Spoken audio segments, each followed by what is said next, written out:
नमस्कार दोस्तों, for ever Umesh channel में आपका स्वागत है। समाज में ज़्यादातर लोग दूसरों के दुख से नहीं बल्कि उनके द्वारा सक्सेसफुल होने के एफर्ट्स से दुखी हैं। शायद यह लोगों का सगल ही होता है कि सही जानकारी न होने के बावजूद किसी विषय पर मिर्च मसाला लगाकर लोगों को फॉल्स जानकारी देना और उनमें निगेटिविटी पैदा करना।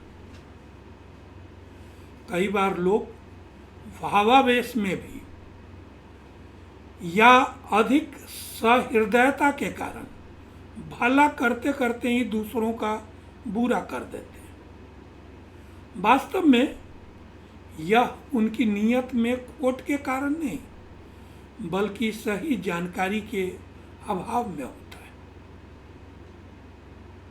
एक बार एक कॉलेज में बायोलॉजी की क्लास चल रही थी। प्रोफेसर साहब सभी को बटरफ्लाई के लाइफ साइकिल के बारे में बता रहे थे। उसके बाद प्रोफेसर साहब अपने सभी स्टूडेंट्स को प्रैक्टिकल दिखाने के लिए लैब में ले गए, जहां एक बटरफ्लाई का अंडा, जिसे प्यूपा कहा जाता है, अपने लास्ट स्टेज में था और उसमें से एक नई बटरफ्लाई का जन्म होने ही वाला था। सभी स्टूडेंट्स सांस रोके खड़े थे और उस प्रेशियस मोमेंट को देखने को बेताब थे जब बटरफ्लाई का बच्चा उस अंडे से बाहर आएगा। तभी उस अंडे में थोड़ी सी हलचल हुई और अंडे में एक हल्की दरार आ गई। उसे देखकर सभी स्टूडेंट्स ने खुशी से किलकारी भरी और सबने उस अंडे पर नजरें गड़ा दी। तभी अंडा थोड़ा सा टूटा और बटरफ्लाई का बच्चा छटपटाते हुए उससे बाहर आने का प्रयास करने लगा, लेकिन चूंकि वो जन्म का समय था और बटरफ्लाई का वो बच्चा बेहद कमज़ोर था, शायद इसलिए अंडे के उस सेल को एक झटके में नहीं तोड़ पा रहा था। इसलिए वो लगातार छटपटाया जा रहा था, जिससे कि अंडे के सेल में काफ़ी हल्की दरार ही आ पा रही थी। इसे देखकर कुछ स्टूडेंट्स इमोशनल हो गए और उन्होंने प्रोफेसर से कहा कि प्लीज़ इस अंडे के सेल को तोड़ दें, जिससे कि वो बटरफ्लाई का बच्चा आसानी से बाहर आ सके। लेकिन प्रोफेसर साहब ने उसे ऐसा करने से मना कर दिया और चुपचाप खड़े होकर देखने के लिए कहा। संयोग से थोड़ी देर के बाद प्रोफेसर साहब को प्रिंसिपल का अर्जेंट कॉल आ गया और प्रोफेसर साहब को चुपचाप सबको देखने के लिए बताकर कोई छेड़खानी न करने की इंस्ट्रक्शन देकर प्रिंसिपल के पास चले गए।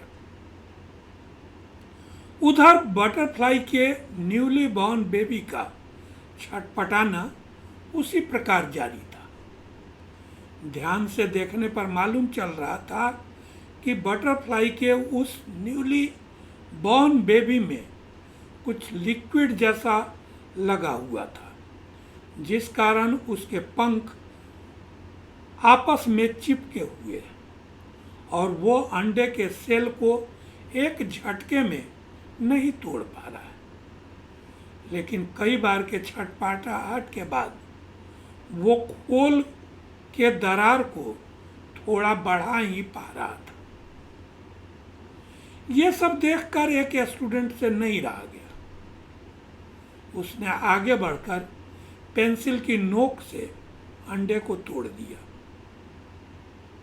अंडे के टूटते ही बटरफ्लाई का वो न्यूली बॉर्न बेबी बाहर आ गया लेकिन आश्चर्यजनक रूप से बाहर आने के बाद वो बटरफ्लाई का न्यूली बॉर्न बेबी कुछ देर छटपटाता रहा और फिर मर गया। इतनी देर में प्रोफेसर साहब लौटकर लैब में वापस आ गए। जब उन्होंने बटरफ्लाई के उस बेबी को मरा हुआ पाया तो उन्होंने स्टूडेंट से पूछा कि क्या किसी ने कोई छेड़छाड़ की थी। तो उसे स्टूडेंट्स ने उदास भाव से बताया कि उसने बटरफ्लाई के बेबी का उस तरह छटपटाता नहीं देख पाया, इसलिए उसने पेंसिल के नोक से अंडे को तोड़ दिया था ताकि बेबी आसानी से बाहर आ सके। इस पर प्रोफेसर साहब ने उसे बताया कि बटरफ्लाई का यह न्यूली बॉर्न बेबी इसलिए मर गया क्योंकि बटरफ्लाई के उस बेबी के स्थान पर तुमने उस अंडे को तोड़ दिया। असल में होता यह है कि जन्म के समय बटरफ्लाई के बेबी में एक लिक्विड जैसा, जिसे प्लेजेंटा कहा जाता है, और जो पानी जैसा एक लसलसा पदार्थ होता है, लगा रहता है, जो उस बेबी के छटपटाने से हटता जाता है और इससे उसके पंख और आँख, नाक आदि खुल जाते हैं। इसलिए जब वो बच्चा खुद छटपटाकर अपना शोल तोड़ता है तो और बाहर आने तक उसके हर बॉडी पार्ट फ्री हो चुके होते हैं तो वो उड़ पाता है तथा सांस ले पाता है।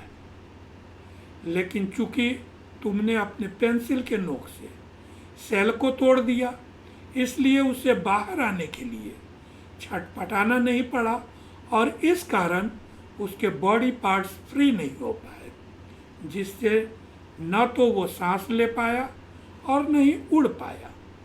इस तरह अंततः वो मर गया। फॉरएवर बिजनेस का असल में यही वो सत्य है जिसे लोग समझना नहीं चाहते।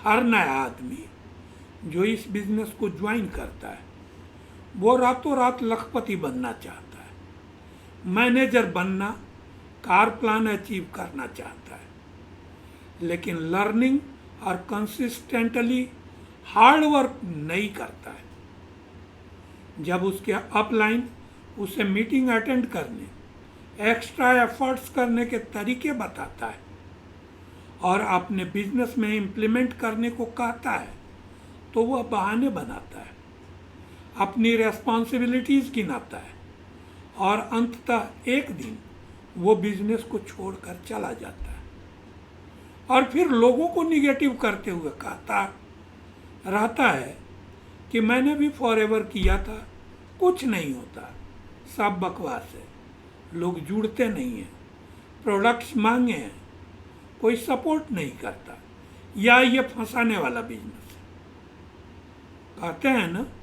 कि अपनी हार और बीवी से खाई मार सब आदमी छुपाना चाहते हैं क्योंकि ये उनकी मजबूरी होती है। क्यों? ठीक कहा ना? तो दोस्तों, वीडियो का यह सब्जेक्ट आपको कैसा लगा? अपने विचार कमेंट बॉक्स में ज़रूर लिखें।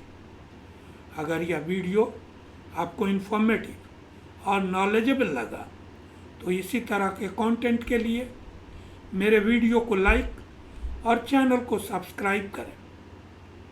चूँकि मैंने फाइनेंशियल मैनेजमेंट की पढ़ाई की है तो सब्जेक्ट रिलेटेड या एक एक्सपीरियंस पर्सन होने के नाते लाइफ के इमर्जिंग सब्जेक्ट्स पर डिस्कशन के लिए आप मुझसे 1-to-1 मीटिंग या व्हाट्सएप पर मेरा कंसल्टेशन ले सकते हैं। मैं एक बिजनेस ओनर भी हूँ। आप मेरे साथ जुड़कर अगर बिजनेस करना चाहते हैं तो डिस्क्रिप्शन में दिए गए लिंक पर क्लिक कर फॉर्म फिल करें और सबमिट कर मेरी टीम का हिस्सा बने। मैं पर्सनली आपको गाइड करूंगा, business automation and relevant tools without expanding any money share करूंगा ताकि आप बिना किसी हैसल के अपने बिजनेस को ऑटोमेट कर जल्द से जल्द अपने गोल्स को अचीव कर सकें। आप अपना वैल्यूएबल टाइम देकर लास्ट तक मेरे वीडियो को देखा, इसके लिए दिल से बहुत बहुत आभार। Wishing you a happy and prosperous life. Thank you.